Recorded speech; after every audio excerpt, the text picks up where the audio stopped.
Muito boa noite. A graça e a paz do Senhor Jesus. Então, meus irmãos, hoje nós vamos começar aqui na igreja uma série de mensagens sobre o valor do testemunho. Nós estamos entrando no mês do testemunho. Que tenham bom testemunho. E eu queria que você abrisse sua Bíblia no livro de Hebreus, capítulo 10, versículo 24.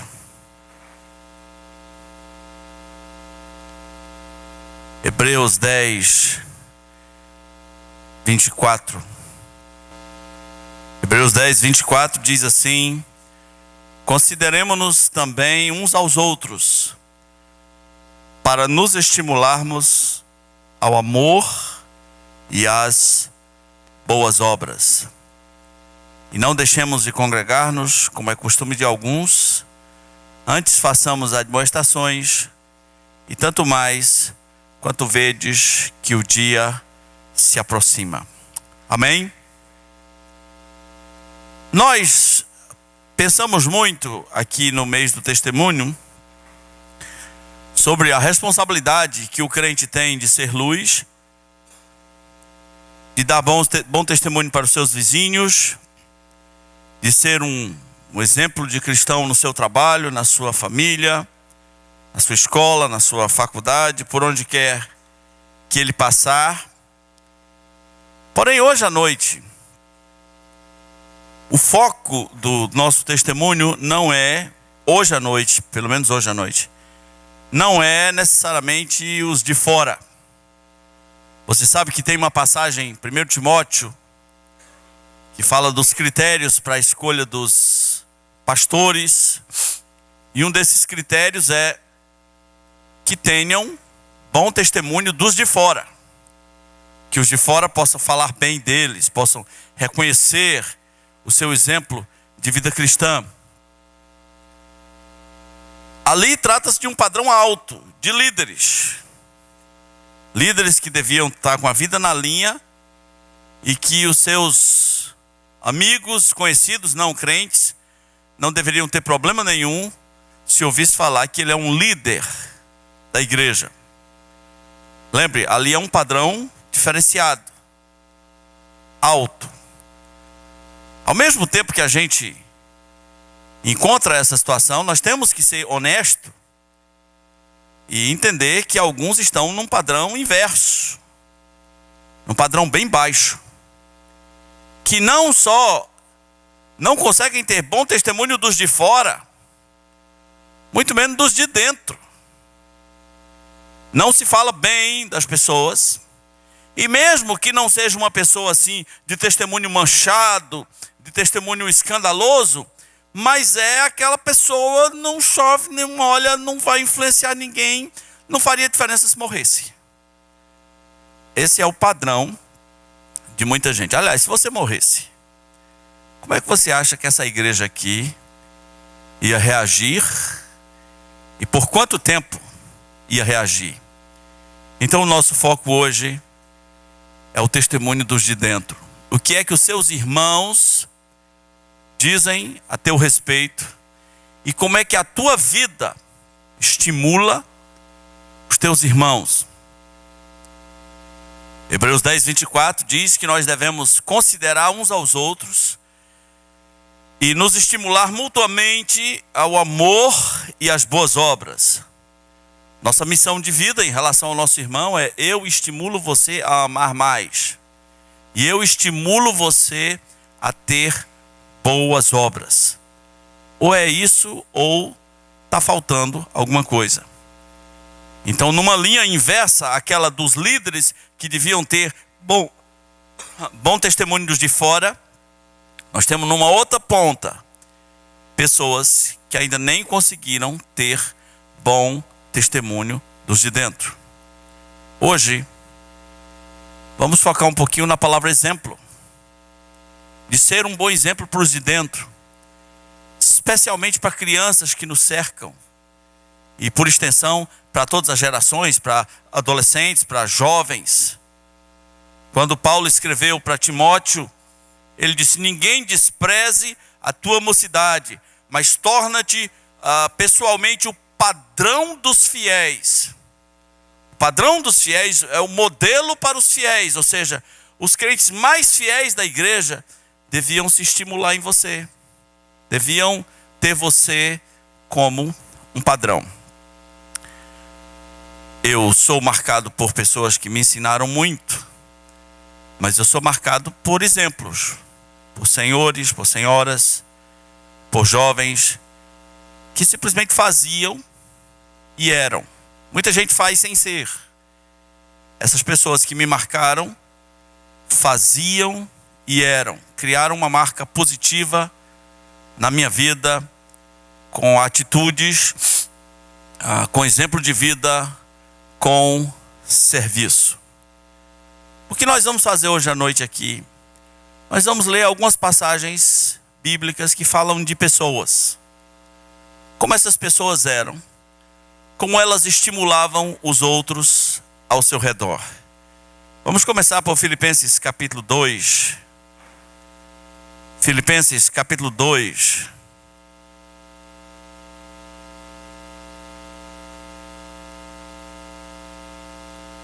Quando Paulo diz que vai enviar 2 pessoas à cidade de Filipos, que são Timóteo e Epafrodito. Epafrodito é ruim. Epafrodito.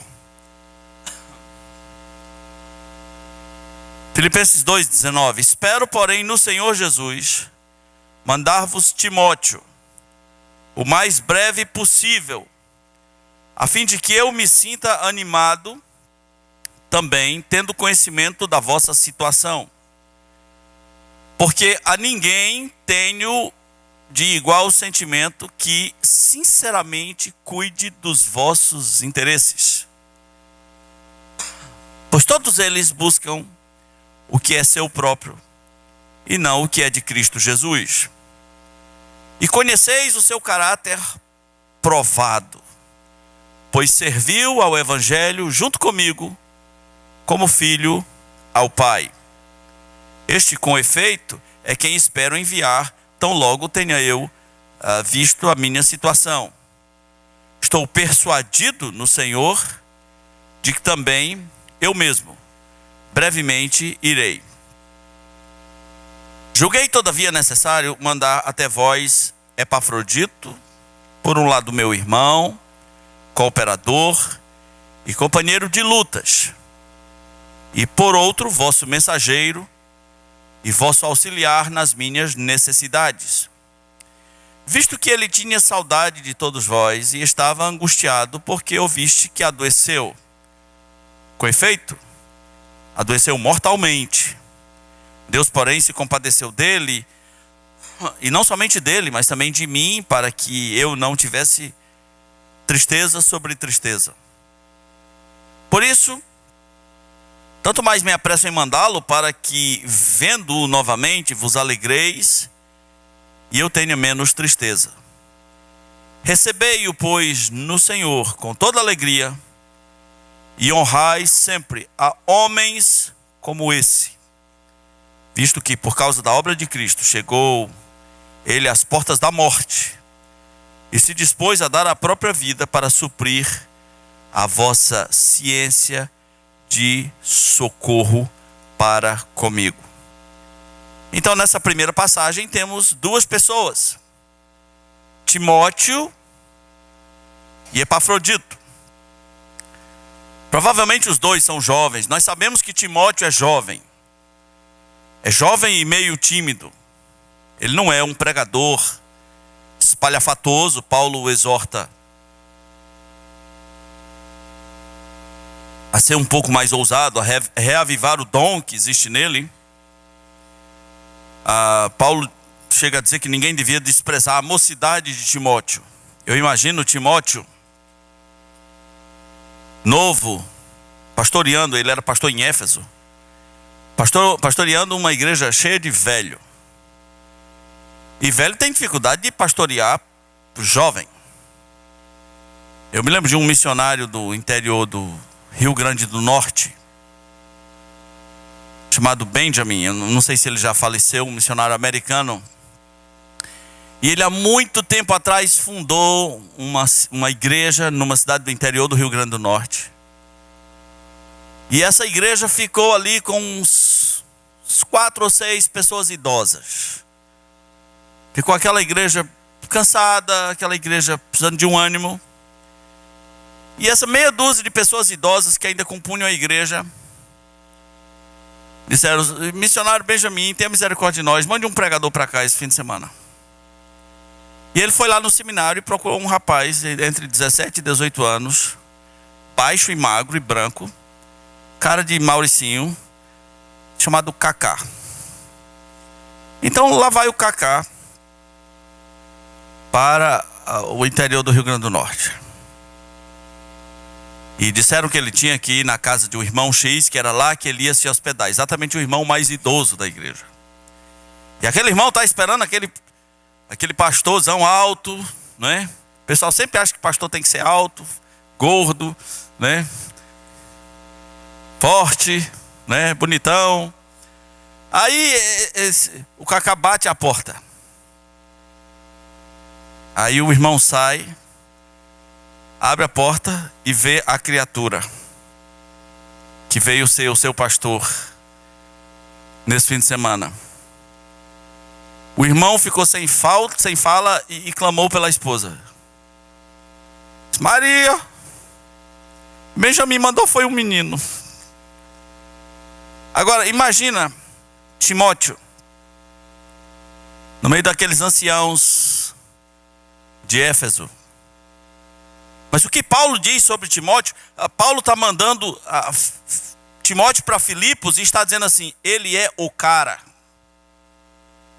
Eu estou mandando Timóteo para vocês e ele é o cara, porque eu não tenho ninguém no padrão dele que eu possa mandar nesse momento para vocês. Eu não conheço ninguém que sinceramente cuide dos vossos interesses. Até os que estão aí estão buscando causa própria, não se interessam pela obra de Cristo, e vocês conhecem o caráter dele. Vocês conhecem o caráter provado dele. Ele serviu comigo no ministério, serviu como um filho serve ao pai.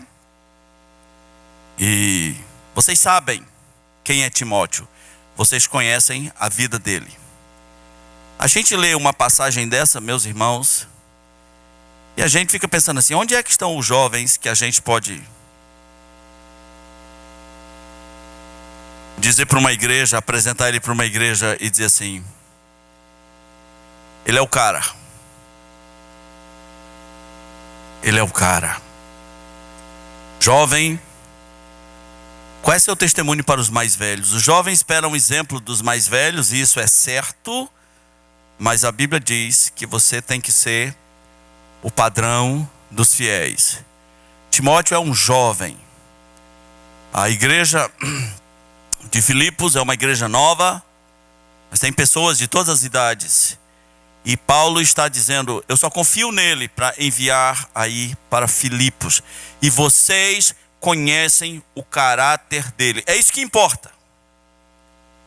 Vocês conhecem o caráter dele. Em seguida, ele fala sobre essa outra pessoa, Epafrodito. Eles também estão mandando aí Epafrodito, meu irmão, meu cooperador, meu companheiro de luta, é o mensageiro de vocês, auxiliar de vocês. E ele adoeceu. Ele estava com saudade de vocês, ele adoeceu e ele quase morreu. Adoeceu mortalmente. Deus teve misericórdia dele, ele não morreu. Eu ia ficar muito triste se ele morresse. Aí você deve estar se perguntando assim: mas de que esse irmão ficou doente? Qual foi a doença que quase matou? Simples. Lembra do motivo da carta de Filipenses?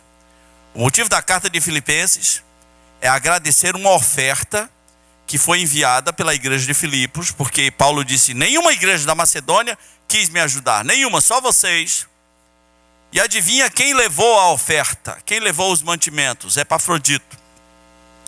E uma viagem, ou mandar dinheiro para alguém, naqueles dias, não é como hoje, né? Hoje é online. Dá o número da conta aí, missionário, e você bota o dinheiro. Hoje não é assim, naquele tempo não era assim, não. Alguém tinha que levar. A igreja podia até se reunir para decidir ajudar Paulo, mas a grande pergunta é assim: quem vai levar? Epafrodito. E as viagens naqueles dias eram, algumas viagens traziam doenças. Pense sobre as condições da época.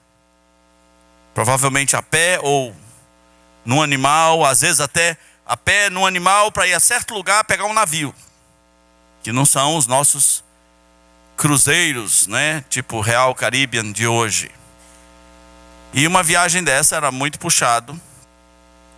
E dependendo de onde Paulo estivesse, né? Mas Epafrodito chegou lá, adoeceu, quase morreu. Então é assim que Paulo fala dessas duas pessoas. Timóteo tem caráter, vocês o conhecem.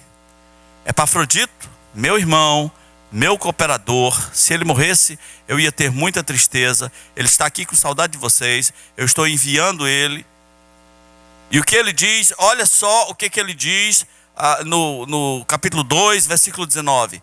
Recebei-o, pois, no Senhor, com toda a alegria. Onde é que estão essas pessoas que a gente pode dizer: olha, o irmão fulano está chegando aqui, vamos recebê-lo com toda a alegria? Onde é que estão essas pessoas? Recebei-o com toda a alegria e honrai sempre a homens como esse. Essas são as duas primeiras pessoas, Timóteo e Epafrodito. Eles têm bom testemunho dos de dentro. Sim ou não? Sim ou não? Eles são uma influência para a igreja. Sim ou não? Apesar da pouca idade, há uma influência muito positiva. Aí você deve pensar assim: ah, mas Timóteo, ele era pastorzinho Timóteo, né? Esses caras eram missionários e eles tinham um padrão alto. Então o pastor está botando um padrão pastoral e está costurando a situação para que eu me encaixe nesse padrão pastoral. Não vai rolar. Pegou pesado. Então vamos conhecer uma outra pessoa. Vamos conhecer uma mulher. Atos capítulo 9.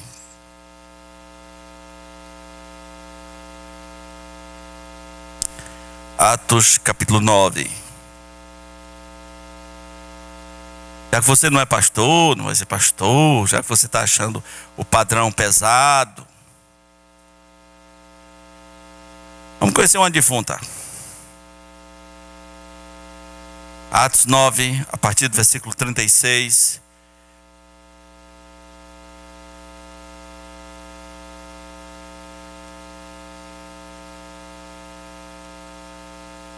Uma ex-defunta, não está na moda o testemunho dos ex-defuntos, né? Havia em Jope uma discípula, por nome Tabita, nome que traduzido quer dizer Dorcas. Era ela notável pelas boas obras e esmolas que fazia. Ora, aconteceu naqueles dias que ela adoeceu e veio a morrer. E depois de a levarem, puseram-na no cenáculo. Como Lida era perto de Jope, ouvindo os discípulos que Pedro estava ali, enviaram-lhe 2 homens que lhe pedissem: não demores em vir ter conosco. Pedro entendeu e foi com eles. Tendo chegado, conduziram-no para o cenáculo. E todas as viúvas o cercaram, chorando e mostrando as túnicas e vestidos que Dorcas fizera enquanto estava com eles.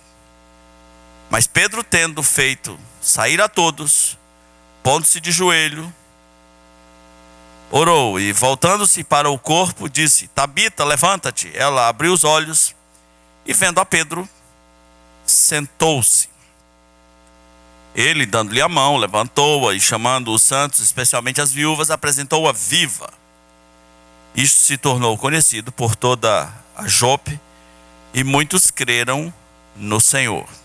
Agora, olha bem, aqui não é um jovem, aqui não é um jovem com vocação pastoral, aqui não é um missionário, é uma irmã da igreja, uma irmãzinha da igreja, que morreu.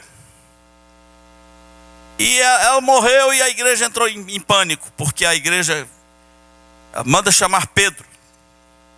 E a mensagem implícita é que Pedro fosse orar para ela ressuscitar. Eu não sei ressuscitar pessoas, mas se você morresse e o pessoal achasse que eu soubesse ressuscitar alguém,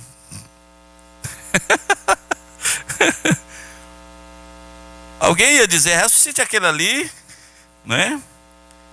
Ou não ia fazer muita diferença. Meus irmãos, diz a Bíblia que ela era conhecida por coisas aparentemente simples.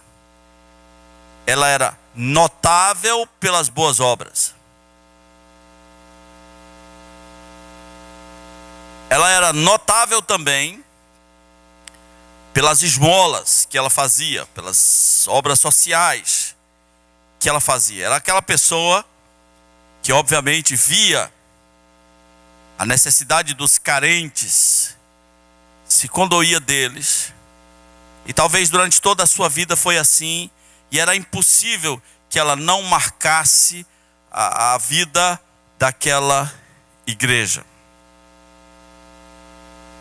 Por alguma razão, ela também ficou marcada pelas roupas que fazia, pelas túnicas que fazia. Por que tem que ser marcada pelas túnicas? Por que o Espírito Santo quer que nós saibamos que as viúvas daquele lugar mostraram os vestidos que ela fazia, mostraram as túnicas que ela fazia? Às vezes nós não sabemos valorizar a ação de Deus através de pequenas coisas. Quem diria que na Bíblia uma pessoa é notável porque faz vestidos? É notável porque faz túnicas? É notável porque faz atos piedosos, obras sociais na igreja? Morreu e o pessoal quer que ela volte. Ela ressuscita e Pedro a apresenta: está aqui, não chore não, a irmã está viva, pronto, né? Acabou, engole esse choro, né? Irmã Tabita continua viva. Se você morrer, meu irmão, como é que vai ser? O pessoal vai só enterrar? Ou realmente alguém vai dizer: não, vai ficar um buraco, vai ficar um vazio, porque esta pessoa fazia diferença. A irmã Dorcas fazia diferença na igreja, sim ou não? Sim. Através de suas obras, de suas esmolas, de seus vestidos. Aí você deve pensar assim: mas eu não sei costurar.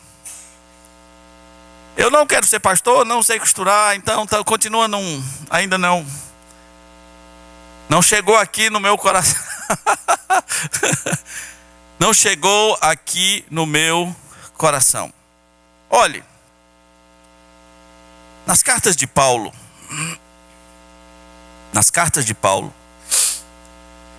é muito comum ele às vezes citar nome de pessoas que se destacam, pessoas que são seus companheiros de luta. Nesse pacote de pessoas, tem obreiros, tem missionários, tem cooperadores, tem gente rica, tem o tesoureiro de Roma, por exemplo. O cara que administra a grana de Roma. tem autoridades estratégicas e tem pessoas comuns, cuja atitude comum também cria uma atmosfera positiva dentro da igreja, cria um exemplo. Presta atenção. Se tem uma coisa que eu aprendi sobre exemplo, é que o ensino convence, o exemplo arrasta. Não é assim? O ensino convence, o exemplo arrasta. Muitos de nós não vamos ser marcados apenas pelos que nos ensinam. Muitos vão ser marcados pelos que fazem. E continuam fazendo. E só param quando morrem. Abra sua Bíblia em Colossenses capítulo 4, versículo 15. Vamos falar de pessoas comuns, que talvez não saibam costurar, e talvez não queiram ser pastor. Colossenses 4, 15. Tem uma irmã chamada Ninfa. Você conhece alguém chamado Ninfa? Você nunca ouviu falar de alguém chamado Ninfa? Você nem sabia que na Bíblia tinha uma pessoa chamada Ninfa. E o que a Ninfa faz? Diz assim: saudai os irmãos de Laodiceia e Ninfa, e a igreja que ela hospeda em sua casa. Deixa eu lhe dizer uma coisa. Quebre um mito sobre igreja no Novo Testamento. Os cristãos modernos pensam que as igrejas do Novo Testamento se reuniam em templos. Nem de longe. Mas nem de longe. Templo é quase uma perversão da simplicidade inicial da coisa. Os primeiros templos vieram surgir 300 anos depois. Isso é mais do que o Brasil tem de independência. 300 anos depois. Nem mesmo a igreja de Jerusalém se reunia em templo. Aí você diz assim: mas eu vi aqui que Pedro pregou no templo. Sim, mas o templo não era dentro do templo. É do lado de fora. O templo não é deles, é dos judeus. E pregou ali porque era o lugar mais movimentado da cidade. É tipo eu pregar na praça da igreja católica. Toda igreja católica, toda cidade do interior não tem uma igreja matriz com uma praça. É tipo ir para a calçada da praça e descer a lenha. Foi o que aconteceu no dia de Pentecostes. As nações inteiras reunidas ali na praça, para fazer o quê? Vamos para as casas? Não, o povo está na rua. E mais especificamente, o povo está perto do templo. Então reúne o povo no templo, que não quer dizer dentro do templo, porque ninguém entra dentro do templo, não é assim. É no átrio exterior, é no pátio, né? Nem no átrio exterior, é na calçada. Então as igrejas se reuniam nas casas. Tem uma irmã Ninfa que hospeda uma igreja em sua casa. Onde é a reunião amanhã? Na casa da irmã Ninfa. Onde é o culto de domingo? Da região sul, do bairro X, na casa da irmã Ninfa. Por quê? Porque a irmã Ninfa faz questão que seja na casa dela. Ela gosta. Ela entende que ter uma casa é um privilégio. E isso deveria ser revertido para a glória de Deus. Olhe comigo Romanos capítulo 16, versículo 5.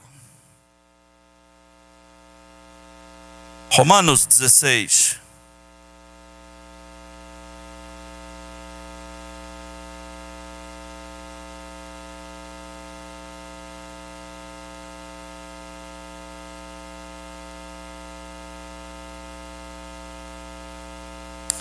Romanos 16, 5 diz assim: saudai igualmente a igreja que se reúne na casa deles. E aqui está falando de Priscila e Áquila. Saudai a igreja que se reúne na casa deles. Saudai, meu querido Epêneto, primícias da Ásia para Cristo. Então era um costume. As igrejas se reúnem nas casas, é assim que a igreja cristã começou. Nós não devíamos perder nunca o costume de nos reunirmos nas casas. O livro de Atos diz que Paulo pregava publicamente e de casa em casa. É bom manter as duas coisas, sem sacramentar lugares que vamos chamar de templo. Mas não devíamos perder nunca esse costume. Igrejas que se reúnem nas casas. A igreja que se reúne na casa deles. Aí você deve pensar assim: mas a minha casa não está pronta. Meus irmãos, nós aqui não temos a ditadura dos grupos pequenos. Não temos a ditadura. Mas entendemos que à medida que uma igreja se torna maior, ela se torna menor em grupos pequenos. E nós desafiamos as pessoas a terem um grupo pequeno na sua casa, de qualquer espécie. Mas eu queria mesmo era um grupo evangelístico, porque eu sou do evangelismo. Não tem problema. Qual é o problema? Comece um grupo evangelístico na sua casa, chame seus vizinhos, faça um café com bolo, pregue o evangelho para eles. Não, eu sou mesmo da oração. Qual é o problema? Não, eu gosto de ir nos grupos de casal, mas é muito longe. Eu queria ter um grupo de casal na minha casa. Qual é o problema? Algumas pessoas nunca abrem suas casas para servir a Deus nesse propósito. A vida vai passando e a gente não entende direito quais são as desculpas. Irmão, quais são as desculpas para a sua casa nunca servir de igreja? Quais são as suas desculpas? Minha casa não é grande. Você acha que a casa dos irmãos do primeiro século eram grandes, eram coisas enormes? Você acha que eles moravam em mansões? Algumas pessoas têm muita dificuldade em entender que sua casa é uma extensão do reino de Deus. Sim, lá deveria haver reuniões do povo de Deus. Sim, lá deveria abrigar uma igreja. Sim, lá deveria abrigar um grupo pequeno. Lá deveria ter reuniões de oração. Sim, a sua casa deveria ser aberta como extensão do reino de Deus. Veja bem, você não quer ser pastor, você não sabe costurar, sua casa não está pronta. Qual é a sua, irmão? Você quer que Deus lhe leve? O que você quer? Mas vamos conhecer mais uma pessoa. Romanos capítulo 16, versículo 1. Paulo fala de uma irmã chamada Febe. Saímos da ninfa, de Áquila, Priscila, Timóteo, Epafrodito, Tabita, a Dorcas. Aí vamos conhecer essa Febe. Paulo disse: recomendo-vos a nossa irmã Febe, que está servindo a igreja de Cencreia, para que a recebais no Senhor como convém aos santos, e a ajudeis em tudo que de vós vier a precisar, porque tem sido protetora de muitos, inclusive de mim. O que faz Febe? Febe está servindo. Fazendo o quê? Servindo. Aonde? Aonde ela está servindo? Cencreia. Onde é Cencreia? Não sei. Mas perceba, essa mulher tem um status de super missionária. Não tem não? Servindo, a palavra servir vem da mesma raiz da palavra diácono. Servindo como diácono, como diaconisa, diaconizando, sendo uma serva, simplesmente sendo uma serva. E Paulo diz: quando ela chegar aí em Roma, não deixe faltar nada para ela, porque ela é a Febe. O que sabemos de Febe? 2 versículos falam sobre ela. O que sabemos? Que ela protegeu a muitos, inclusive o apóstolo Paulo. Não sabemos as dimensões específicas do ministério de Febe. Mas ela tem uma carta de recomendação do apóstolo Paulo, que diz: olha, eu estou recomendando, Paulo, eu estou recomendando essa irmã aí, vai chegar aí. O nome dela é Febe. Recebam ela no Senhor como convém aos santos, e tudo que ela precisar, ajudem-na. Ajudem essa irmã em tudo que ela precisar. De Timóteo se diz, ele é o cara. De Febe se diz, ela é a cara. Ela é a tal. Ela é a Febe. Então você não queria ser pastor, não queria ser missionário, não quer ser Timóteo, não quer ser Epafrodito, você não sabe cozinhar, sua casa não está pronta. Mas agora você dizendo, mas eu não tenho essa energia de Febe, essas doidas assim, feito Febe, é uma vez na vida que aparece. Essas assim incríveis, cheias das energias, protetoras dos missionários, proativas de Deus. Eu não sei se eu sou isso aqui. Não sei se era assim que eu marcaria, não sei se eu viajaria por aí ajudando pessoas. Não sei.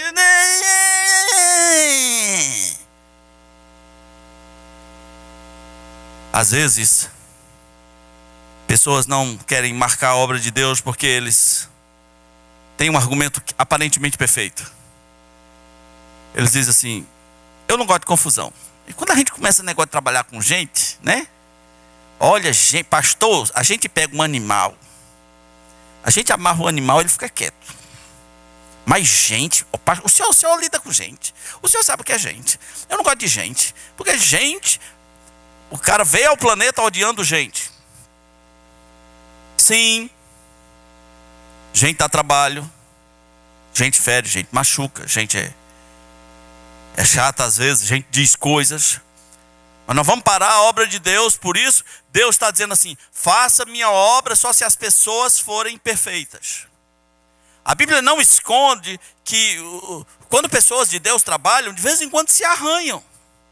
Paulo e Barnabé, a Bíblia diz que veio até entre eles grande contenda, a ponto de se separarem. 2 pastores, 2 missionários, quebraram o pau, se separaram. Gente, é tão problemático que tem um capítulo inteiro mostrando como você deve lidar com gente quando você estiver servindo na obra, que é Romanos 12. Aquelas virtudes recomendadas.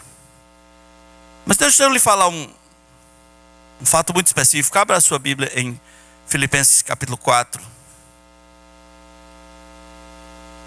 Filipenses capítulo 4. E eu quero que você conheça 2 mulheres de igreja que brigavam. Por que as mulheres brigam? Os homens não brigam porque se for brigar ele mata logo um ao outro. Pronto, não tem negócio de... Não é para ficar brigando, dá logo uma bala, acabou, né? Mas às vezes as mulheres olham uma para a outra e... Só quer ser, né? Ridícula, né? Tem essas coisas assim. É fogo. Filipenses capítulo 4, versículo 2, diz assim. São 2 pessoas que congregam na igreja de Filipos. Aquela de onde vem o irmão Epafrodito. Aquele irmão santo. Filipenses 4:2. Rogo a Evódia e a Sintique. Pensem concordemente no Senhor. A ti, fiel companheiro de jugo, também peço que as auxilie, pois juntas se esforçaram comigo no Evangelho. Também com Clemente e com os demais cooperadores meus, cujos nomes se encontram no livro da vida. Olha que cena engraçada, né? 2 mulheres, enérgicas, cooperadoras, trabalhadoras na obra. Mas em algum momento um olhou para a outra olhou para uma e... tu só quer ser, só quer as coisas do teu jeito. Né? Aí a outra disse, e tu só gosta de fazer o que tu gosta. Não, as coisas aqui você não é dono da igreja não, bichinha. Você está pensando, você é o quê? Olha, baixa o tom para falar comigo. Psh. 2 mulheres, né? Às vezes não precisa ser assim, às vezes só a olhada, né? Só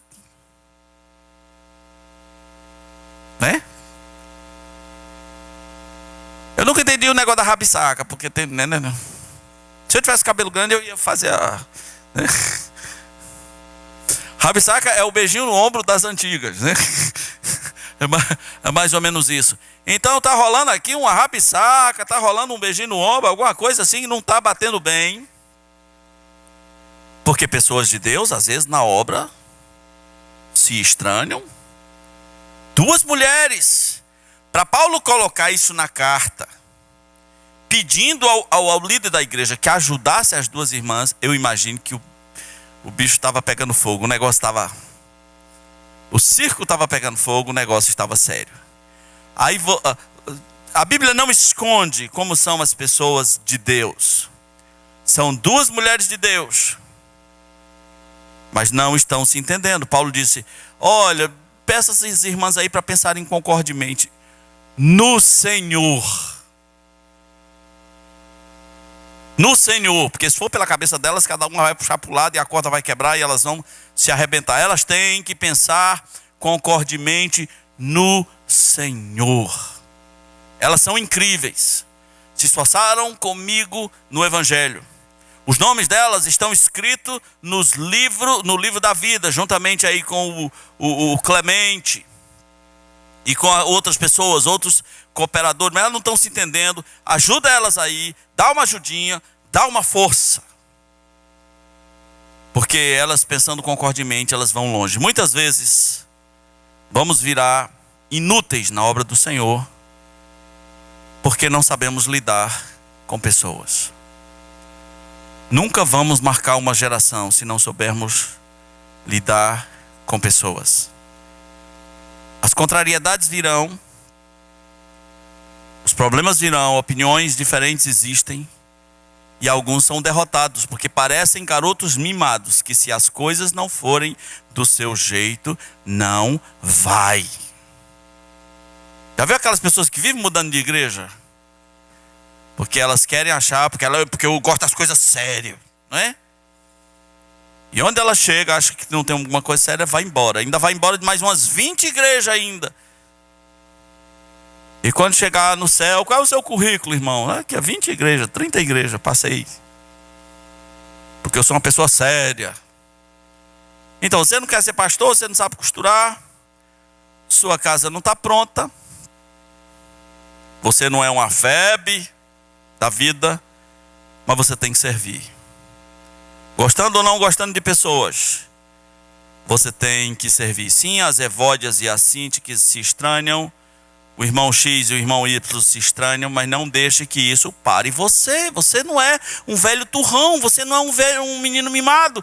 Você é uma pessoa escolhida de Deus, nascido de Deus, não da vontade do homem, mas de Deus. O Espírito Santo foi derramado sobre você e você é constantemente freado, porque as pessoas são complicadas. E você é o quê? Você é altamente descomplicado. Todos dizem que você é altamente descomplicado. Bom testemunho para os de dentro. Bom exemplo para os de dentro. O ensino convence. O exemplo arrasta. O exemplo faz o quê? Arrasta. O que a gente viu aqui nessas pessoas, meus irmãos? Em alguns deles, a pergunta era o seguinte: qual é o interesse de Jesus? Essa era a pergunta de Timóteo. Qual é o interesse de Jesus? Paulo diz, ele tem um interesse nas coisas de Jesus. Nós vimos gente com o caráter provado. Nós vimos gente cuja palavra-chave era sacrifício, como o caso de Epafrodito. Nós vimos gente com alegria espiritual em pequenas coisas. A irmã Dorcas, por que foram mostrar os vestidos? Ela via naquilo talvez uma coisa espiritual. O serviço é espiritual. Cuidar de pessoas é espiritual. Nós vimos pessoas com mordomia, no sentido de ser mordomo. Minha casa é do Senhor, vai ser uma extensão do reino do Senhor. É assim que vai ser, não me imagino menos do que isso. Qual foi a última vez que a sua casa reuniu servos de Deus? Qual foi a última vez que da sua casa houve um clamor para os céus? Lá naquela casinha que Deus te deu. Aquela casinha que era seu sonho que você ter. Qual foi a última vez que lá compartilhou-se a palavra de Deus.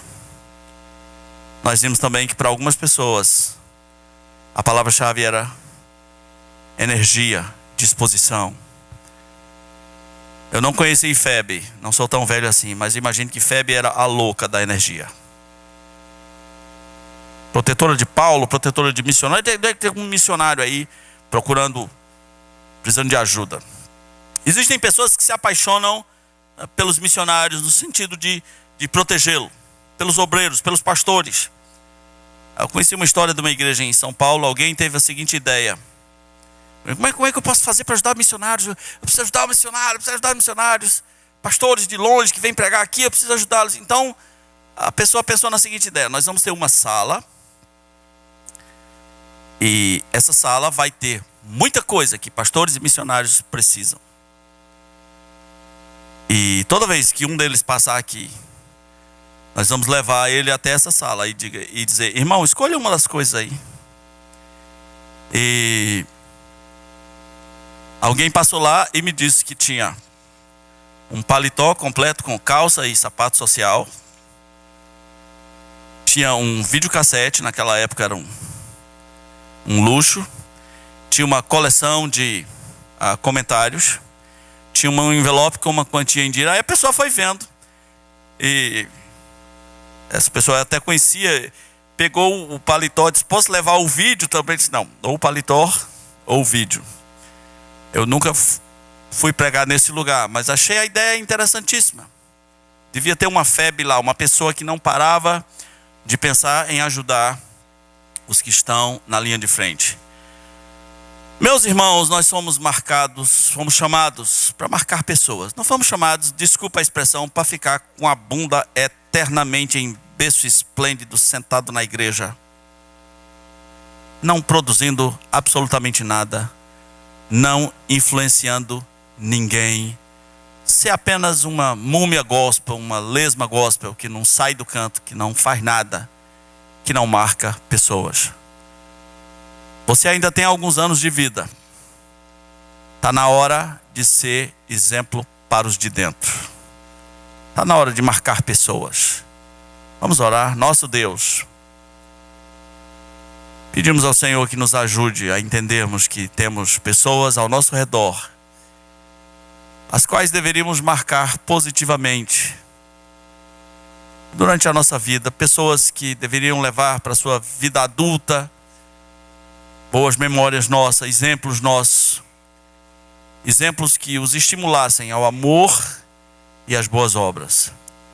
Faz-nos refletir sobre essas coisas, Senhor. Pedimos em nome de Jesus.